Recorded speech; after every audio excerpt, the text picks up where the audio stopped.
Hi, welcome and welcome back. I hope you're doing well. Should you contact the new supply, or should you reach out to other sources of supply that the narcissist has been dealing with? That's an interesting question, and a lot of people would say absolutely not. It's a bad idea. The narcissist has already smeared your name. They've already set you up to look like you're crazy, like you're the bad guy, like you're the aggressor. Don't do it. And in a lot of ways, I would agree with that. And those things are true. And those are things that the narcissist does do and will do. However, in this video, I wanted to present with you some alternatives and some different perspective and some ideas and approaches that you may want to take into consideration if you choose differently. That being said, I think one of the key factors in determining whether or not to contact the new supply or other sources of supply is the nature of the relationship. And a lot of times when people are like, don't do it, don't open that door. It's Halloween, right? They're talking about a romantic relationship. And with that being the case, I think that there's a lot of validity in that, especially because there's a lot of emotion involved in romantic relationships. There's a lot at stake. There may be a sexual relationship. There may be cheating going on. There may be children involved. There may be pets that are shared. There may be property that is shared. And all of these things can add up to just a huge wave of emotion and a big blowout when things kind of go sideways. So in that case, I think it is easier in a lot of ways, and there's a lot more ammo in the mix for the narcissist to be able to paint you as the crazy one, or really be more destructive in terms of your reputation and your character and things like that. And because you're emotionally invested, there's a lot of room for you to feel more hurt and more devastated by the whole thing. And so in that situation, I would say it's probably not a great idea, but ultimately you're grown and you have to make a decision that you're going to be able to live with one way or the other.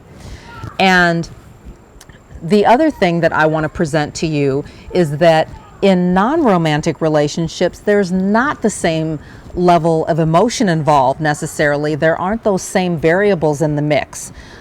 You may not necessarily have a sexual relationship with your fake friend. You may, and that's up to you if you do, but you're likely not going to have that in a friend group.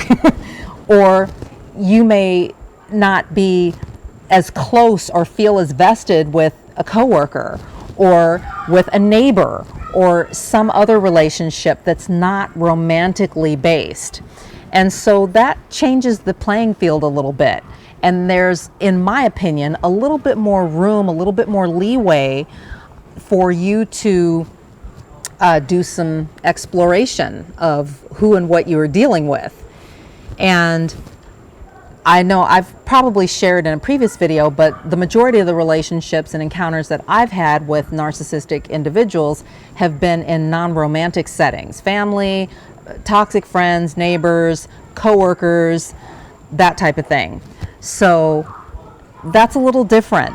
And I would also say another thing worthy of consideration is the duration of the relationship and the duration of time since you last dealt with the narcissist.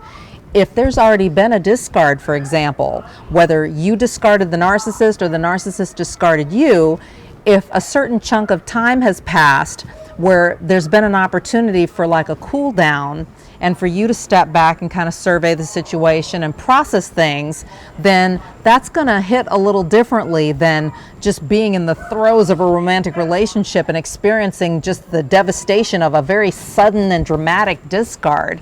So that's something to consider. If a lot of time has passed, the narcissist likely, because they are constantly seeking sources of supply and seeking to get their needs met by outside sources, they're likely to move on quickly to other people that they can feed off of. And so the person that they were dealing with a couple years back may be just in a completely different space, and you may be too. And that may create an opportunity for you to connect and have a calm and very objective conversation without all of the extra. Make sense? So that might be something to consider as well. And another thing that's worthy of consideration is how important is it to you? You know, what do you hope to gain from the conversation with the other source of supply? And, you know, that would make it worth your while to go there with the other source. And also, you may want to take into consideration just your state of being. Like, how are you feeling? Do you feel like you're ready to have a conversation? Have you processed things? How much healing have you done? So there are a lot of different variables that you can factor into the equation if you are considering maybe having a conversation with someone. So, one example that I wanted to share with you happened a week ago with me, and it involved a friend of mine, and she and I had both been dealing with a grandiose female narcissist over a period of at least a few years. And this woman was closer to the narcissist than I was. However, we were both dealing with her at the same time. And my friend and I were in kind of another friend group where we had gotten to know each other. And that's another consideration, by the way, is your relationship with the other supply. So in this case, I had been in a mom group with this friend of mine. And I was in the mom group with her before I met the narcissist. So in essence, I knew this woman better than I knew the narcissist. And she and I already had an established relationship where there was a know, like, and trust factor, for lack of a better way of putting it. She knew that I was genuine. We had been through some things within the context of the friend group together, and we had met each other's families, kids. We had raised our kids kind of at the same time, so there was a lot more to it than just the narcissist, if that makes sense. And that's something that you might want to consider as well. So basically what happened was my friend had contacted me because one of the other ladies in our mom group passed away very suddenly, and it was really shocking and it was really upsetting, and we cried a little on the phone together, and we talked about what happened and what the funeral arrangements were. Well, once we got through talking about those things, I took the opportunity to ask her about the nature of her dealings with the grandiose female narcissist. And I told her, I said, I've been meaning to talk to you about this for a while and it just hasn't worked out. And I said, what was your experience like? I know at one point you guys maybe did a little business venture together and you said that kind of went south, but I'm just curious as to what your experience was. You know that she's a grandiose narcissist, right? And my friend was like, oh yeah, like she's crazy. And we both had a laugh about it because a lot of time has passed, but it's still very fresh in our minds about our experiences with the narcissist. And so we were able to compare notes, and not only that, we were able to validate each other's experiences and confirm those things. And she actually had asked me some questions about the narcissist, and I was able to answer some of her questions that she had in her mind. And so there was kind of a sense of relief or resolve around that, in addition to the confirmation, validation, and just the chuckle that we got about some of the things that we had experienced. Anyway, so that's one example where, hey, it worked out. And she and I are still friends. Neither one of us is dealing with the narcissist. And that's something else that you want to know too is, okay, is this other source of supply, are they still in contact with the narcissist, or have they cut them off completely and are they no longer dealing with them? So that's something worthy of consideration, because I get it. Like, sometimes you want to know, or you want to have that validation or confirmation, or you want to do the right thing and let other people know who and what they're dealing with. And it's not always all bad, but you have to assess that, and you have to be able to discern whether or not that's going to play out in your favor. When it does, it's great. It can be very validating, very affirming, and all that sort of thing. But when it goes sideways, I'm sure many of you can attest to the fact that it really can go south, and that's not always favorable for you, just mentally, emotionally, spiritually, psychologically, even physically. It can be stressful and it can impact your health. Anyway, the other example that I wanted to share with you was a conversation that I had with another friend who had been dealing with the alleged murderer. And she reached out to me. And I shared this a little bit in another video, where she had called me just weeks prior to the murders, and she warned me. And she said, I know that you're dealing with him on a certain level professionally, but I just want you to know that I have had some dealings with him, and he lies a lot, and other people have noticed this too, and just be careful. And so I said, you know what?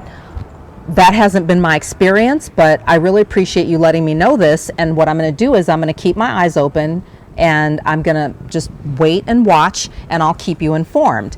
And obviously that played out horribly, but I didn't completely shut her down or refuse to listen.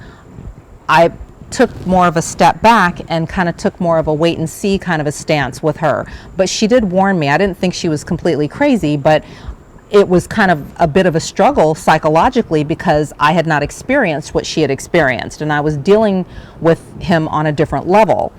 Anyway, in that case, it worked out fine. I trusted her. I knew her longer than I had known the alleged murderer, and so there was a certain level of trust. There was a friendship there, and so again, it played out okay. I mean, obviously the situation was ended horribly, but her warning me played out okay.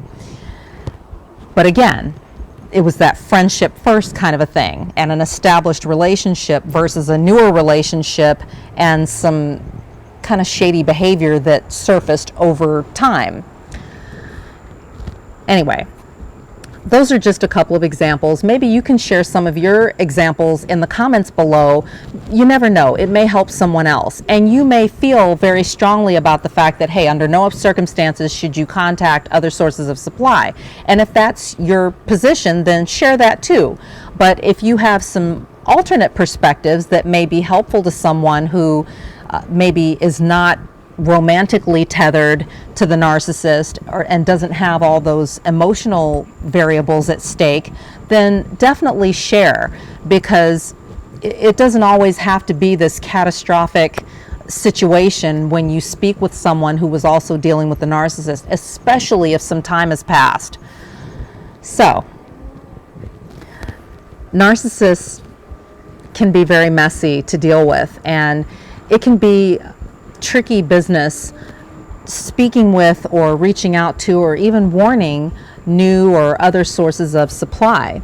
And you'll have to assess the situation on a case-by-case basis and determine what path forward you're going to be able to successfully execute and also just live with ultimately, and anything that goes along with that in terms of fallout or consequences.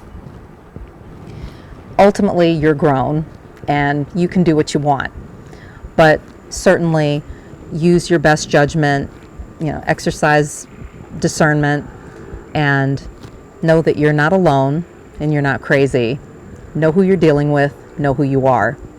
Take care, have a great weekend, and I'll talk to you soon. Bye-bye.